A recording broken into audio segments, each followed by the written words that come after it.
Hello, fellow Bang Dreamers. Welcome back to the channel. This is Maverick here with another episode of Bandori Season 3.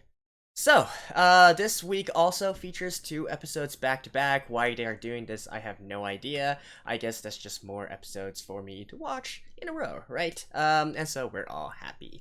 In last episode, we got to see Roka join Race of Sweelan, at least as a temporary member, but as we all know, she's gonna be a permanent member by the end of the season, like, guaranteed.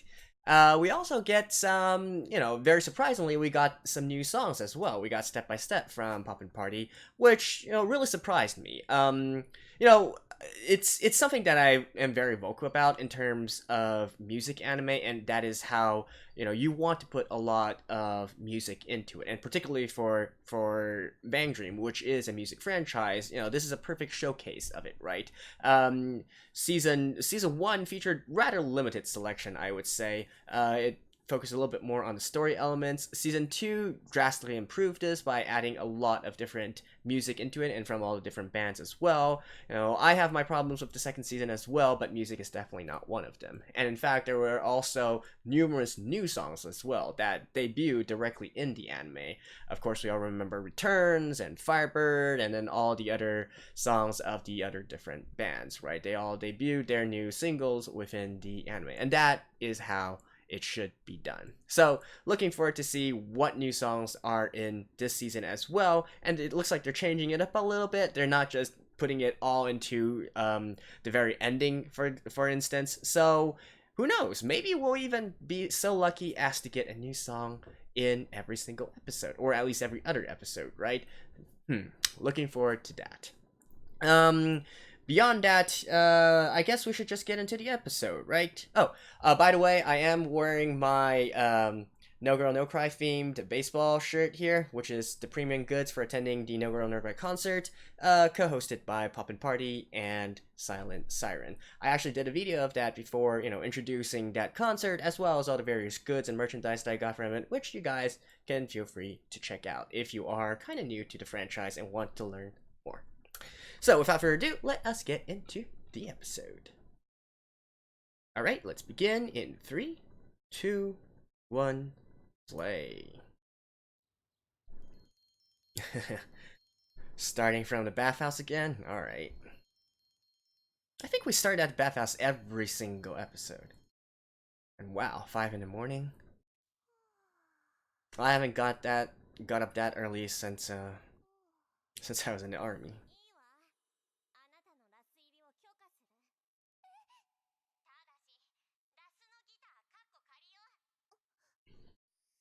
Don't worry about it.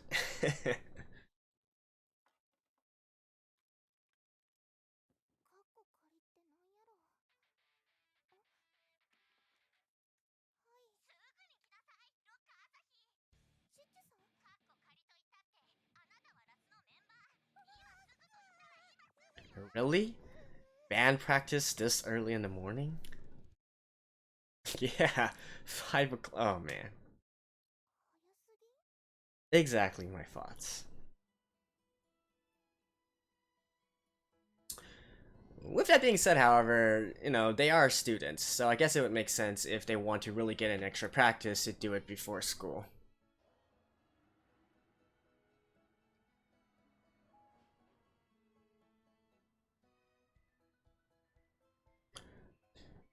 I really wonder what Chuchu's background is. She seems to come from, like, a very well-off family. Right, she goes to a very prestigious private school. She's got this penthouse. Ooh, it's the strat.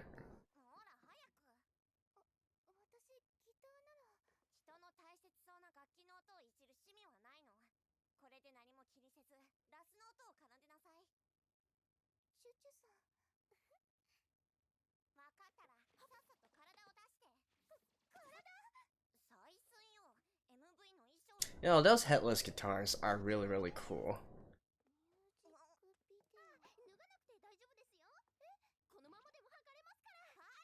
I have to admit that once I saw that, I really did want one as well. But thankfully, I'm an adult. So I know how to control my impulses.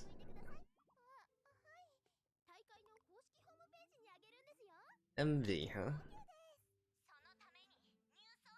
Oh, a brand new song? Are we actually going to get a new song? Oh, it's Exposed Burnout. Alright, never mind. Well, I mean, I guess it is new in the sense that it was never in the anime, and it's not in the game as well. But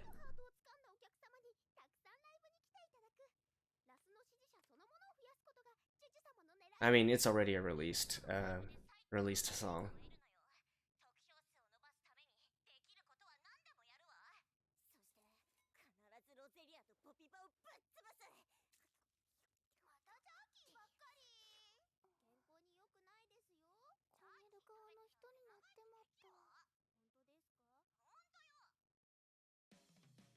Hey! Like I said, I'm not skipping it, and you can't make me. Emotion!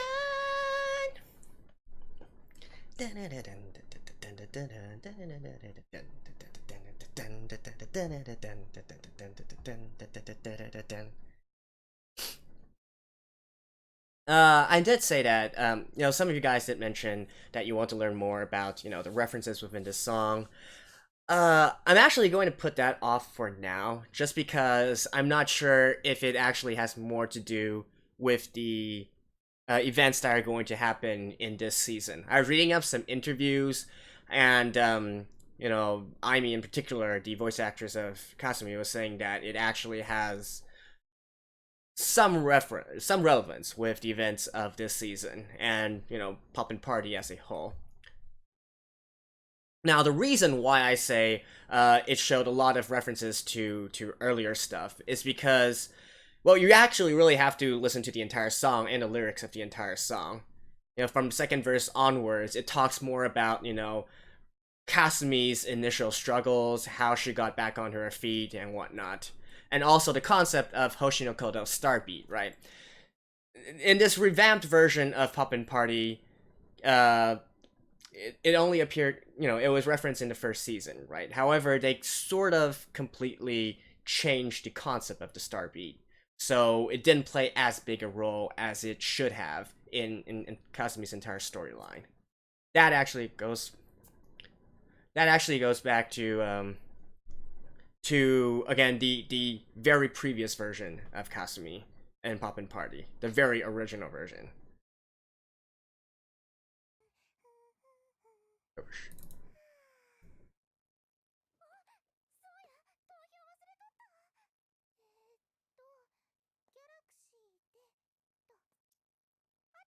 Yep. That's what I thought. So if you attend, then you can vote.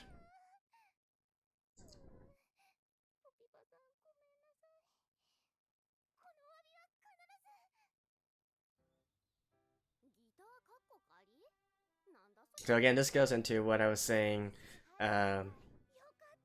last episode, where it's sort of like supporting idols as well. Since the more money you spend, the more time you spend, the more chances you have to support your idols.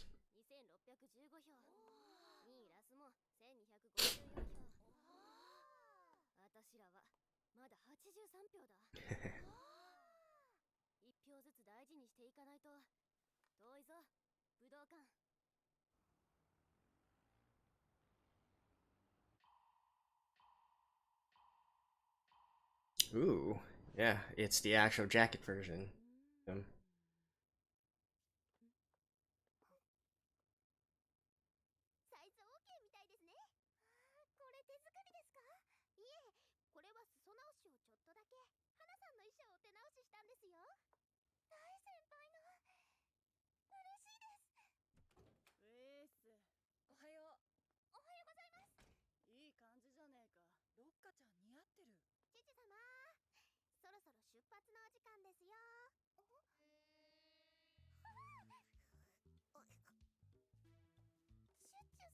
Sleeping on her desk. Reminds me of George. From Seinfeld. Even a tour bus as well? Wow.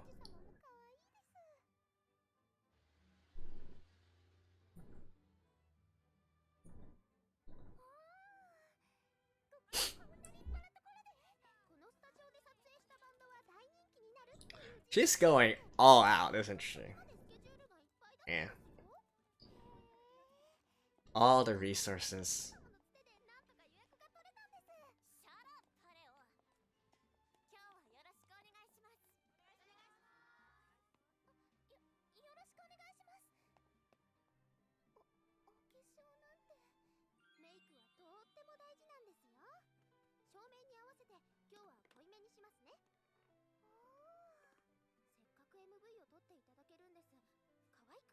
Oh, I love her black and white hairstyle.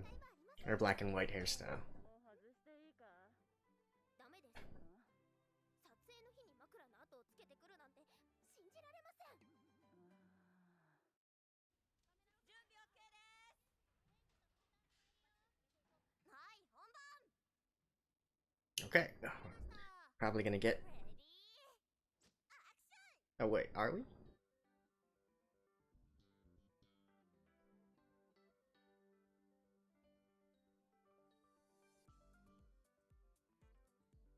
Hmm.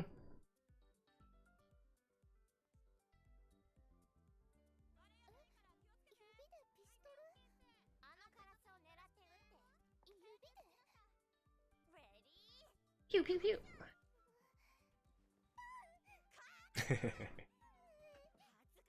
That was cute.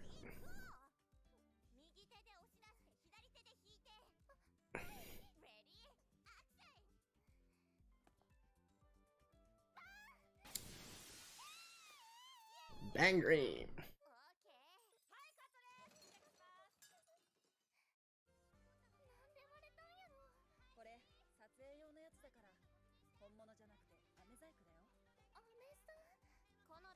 That is true.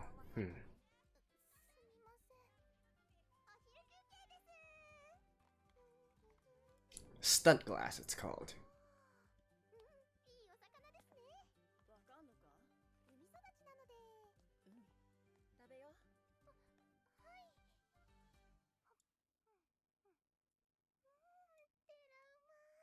Living the highlight.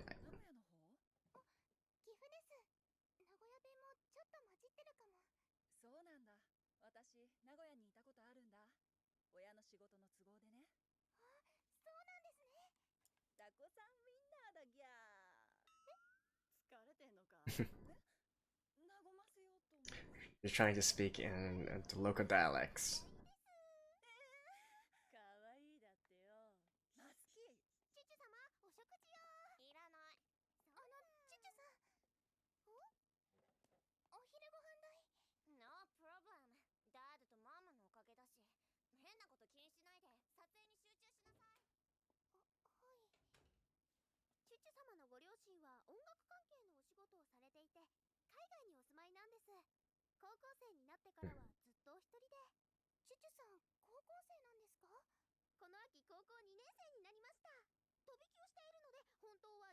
Oh, she's sorry. You're 13 as well? Okay. I mean, I should probably know that, but I haven't really looked at their profiles.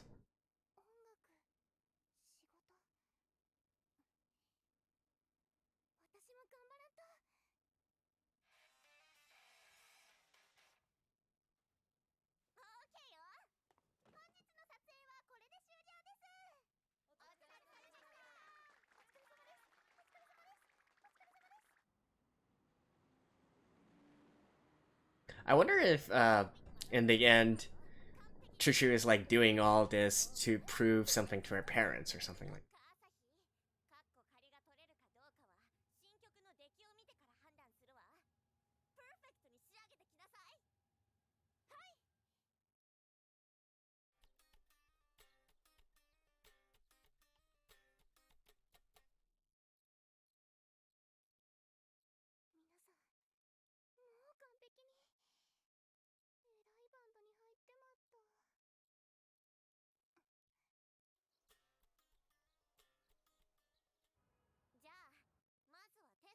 個別で撮る前に一回全体で合わせてみる。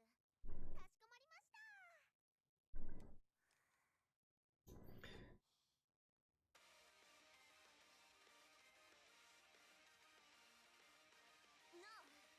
止めて。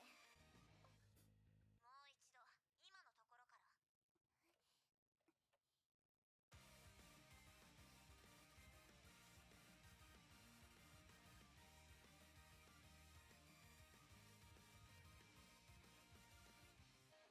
ップ。Hmm. ロッカー朝日。一人で演奏するつもり？これじゃいつまでもカッコ仮のままね。今日は中止。チュチ様お待ちください。今日取らないと間に合わないって言ってたじゃないですか。待ってください。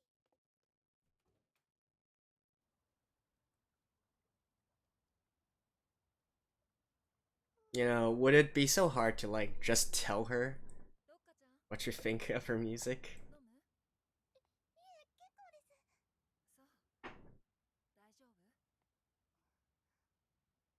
私、どうすれば。飯行くぞ。レイも来るだろ。3人乗りは無理でしょ。 Oh, nice. We actually get to see some of their more private selves. 私ラーメン苦手で、というか食べるの遅くて焦っちゃうのって。ラーメンは食べてないんです。へい、銀河ラーメンお待ち。美味しいからいただきます。ここの大将ギタリストなんだよ。親父がやってたデスギャラクシーってバンド。オーナーがデスギャラクシー。最近はお嬢バンドが忙しいみたいでさ。お嬢 Ramen Galaxy.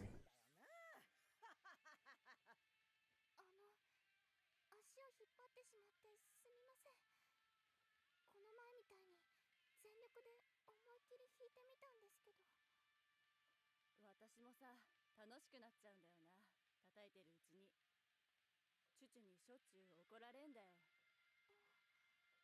思い切りやれる場所ラスに来るまでなかったからさ。ゆっくり食べな。大将、厨房借りるよ。おお。 What? お嬢の昔のあだ名知ってる？ Oh, I seem to recall that she had an affinity towards cooking. どこも続かなくて。その時、チュチュにスカウトされたんだ。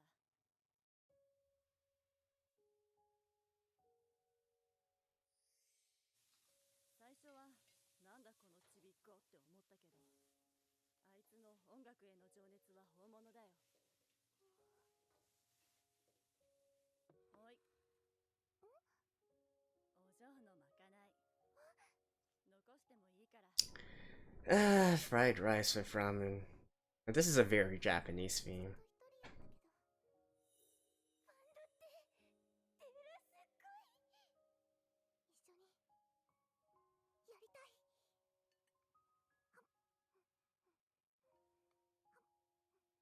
レイも Oh, was that a double neck I saw up there? 思いっきりやってもちゃんと聞いてくれるっていうか、夢中でやってもあいつらの音ってすごい聞こえてくるんだよ。お前の音もすげえよ。足引っ張るようなやつだったらチュチュがラスに入れるわけねって。 Aww. よし、やってやろうぜ。はい、やります。お願いします。今日は中止って言ったじゃない。さっきの今で何が。できるまでやります。一緒にやらせてください。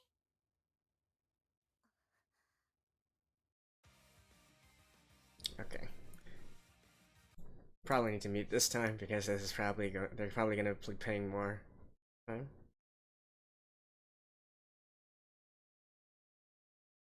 Oh, wait, no? Alright. When are they actually gonna play the full song? Dang it.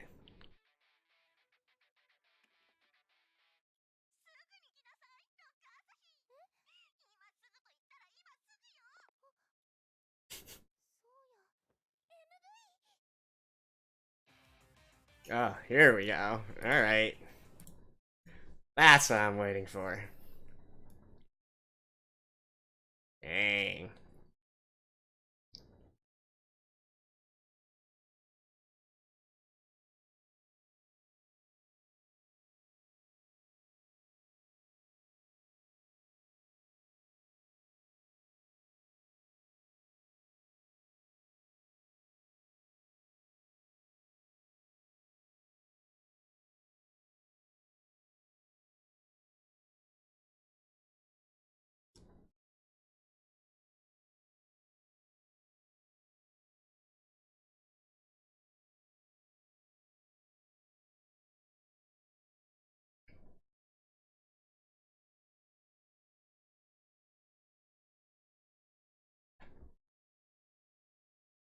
Ooh, nice.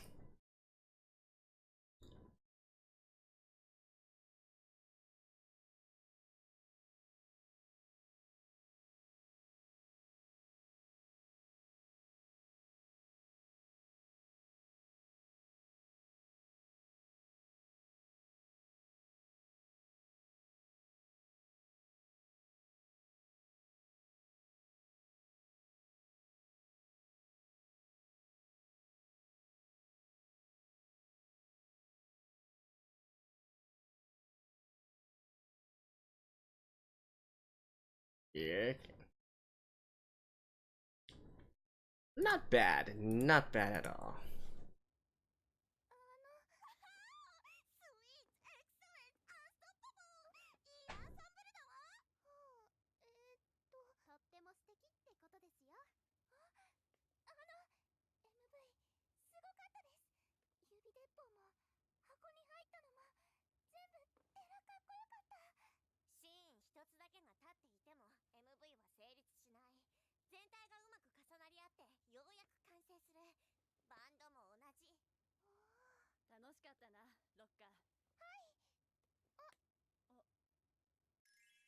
Oh.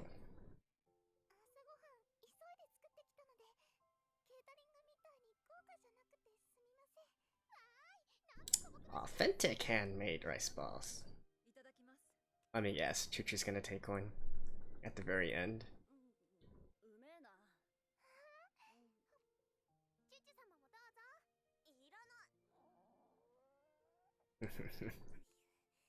Could see that one coming a mile away.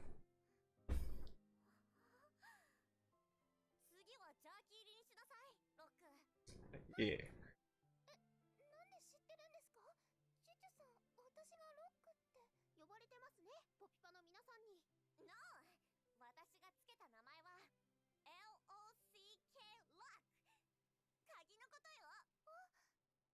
Oh.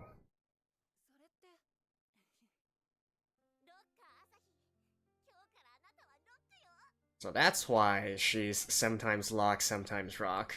Okay. I'm glad we cleared that up. So she's both.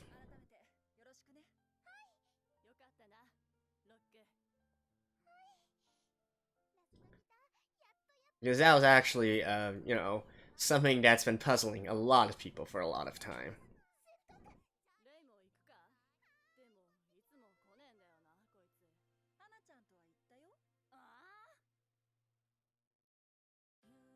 And there we go.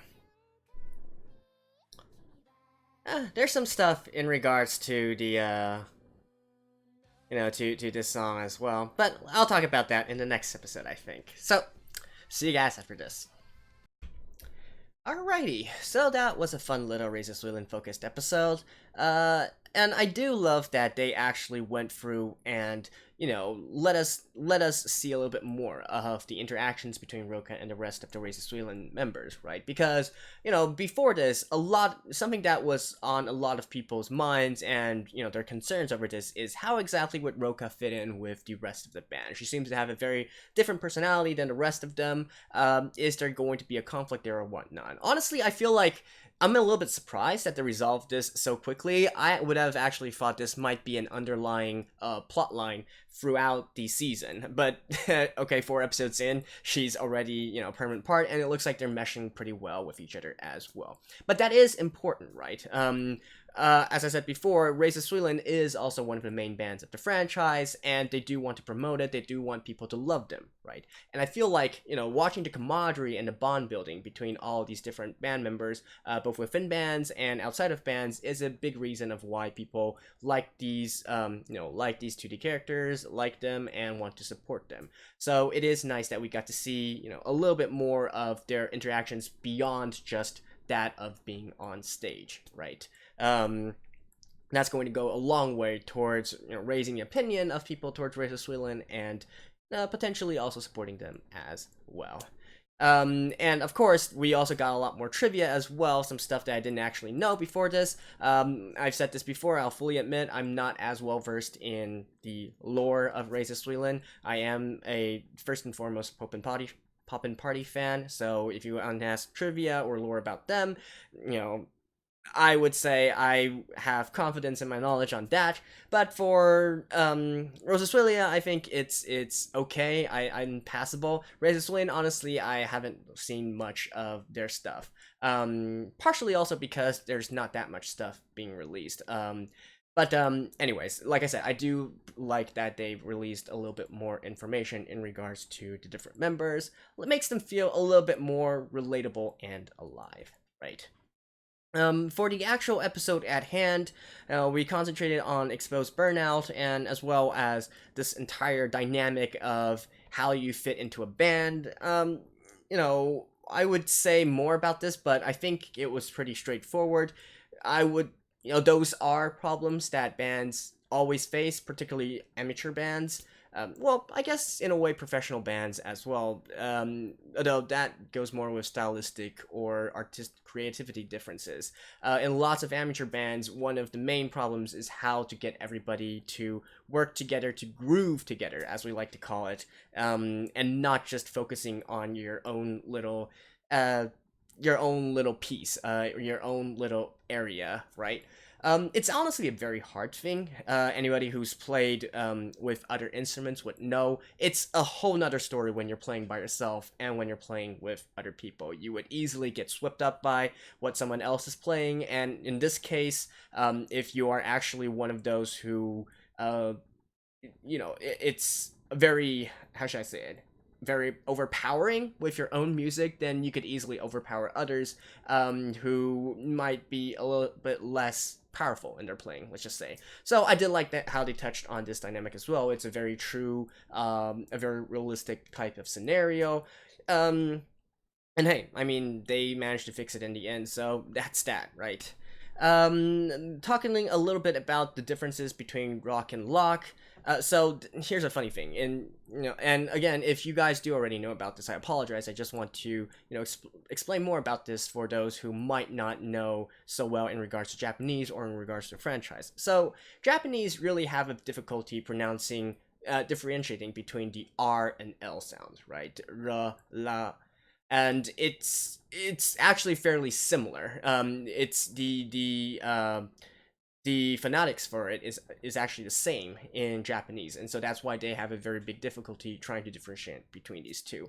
And one thing, like I said, one thing that confused a lot of people initially was within season 2, we learned that Roka got her name Rock because she's a rocker, right? However, way before that, Ross was already announced and they had their member names already put out as well. And in the official, in their official profiles and whatnot, Roka was actually named lock, L-O-C-K, instead of rock, R-O-C-K. And so that got people very, very confused. People were blaming the subtitles, blaming the translators, saying that, oh, they don't know how exactly it's called, etc., etc. Well, now everything is cleared up, right? Rock is her nickname, Lock is her stage name. They are interrelated, but not quite the same thing. So I did like how they cleared that up as well. Good on them. The Exposed Burnout MV, it's cool and all that. The visuals are definitely nice. I will fully admit, though, that out of all the Razor Sweden songs, Exposed Burnout doesn't really do much for me. That is purely personal preference. I'm sorry. However, if you are interested in Exposed Burnout, I do recommend you guys checking out the live performances of it. Well, in fact, I recommend you guys check out the live performances of all of these songs, particularly those that have, particularly those of the free bands who have the voice actresses playing instruments, Poppin' Party, Roselia, and Razor Sweden. Exposed Burnout here is a little bit more unique in that back in, I believe in the 7th live of last year, the official Bang Dream 7th live, they actually allowed the audience members to make recordings of Exposed Burnout as they were playing it, which is a very, very rare occurrence in Japan. They have a really strict policy of not allowing recording during concerts, which is in stark contrast to that of the Western world, where you see a lot of people taking out their cell phones and whatnot and recording the process. There's pros and cons of both, to be honest, but anyways, just understand that it's not really done in Japan, and so them allowing the audience to do this, it speaks volumes to their confidence in their playing, as well as, just wanting, it's just a refreshing thing, right? Advertising their music in a different way from the norms of the Japanese music industry. So it is a very authentic experience. Of course, they have an official recording as well, but through these sort of fan cams, fan recordings, you get more of the, real authentic experience there. And also the authentic sound as well. It's I'm not saying that the Japanese, I'm not saying that their music needs to be heavily edited or whatnot, but it's just common practice within the Japanese music industry. No matter what kind of music you're putting out, all the live performances, the Blu-rays, DVDs, and whatnot, they will be touched up a little bit through post-production. I think the terminology a lot of people use is called sweetening it, and that's just industry standard, right? So it is a nice opportunity to really listen to the raw sounds of a live concert. So there we go. I think that's about it for this episode. Next episode, what I saw from preview apparently seems to be more Poppin' Party focused again. And yes, I am excited for that because I am a big Poppin' Party fan. So let's get into the next one, shall we? See you guys next time. Bye-bye.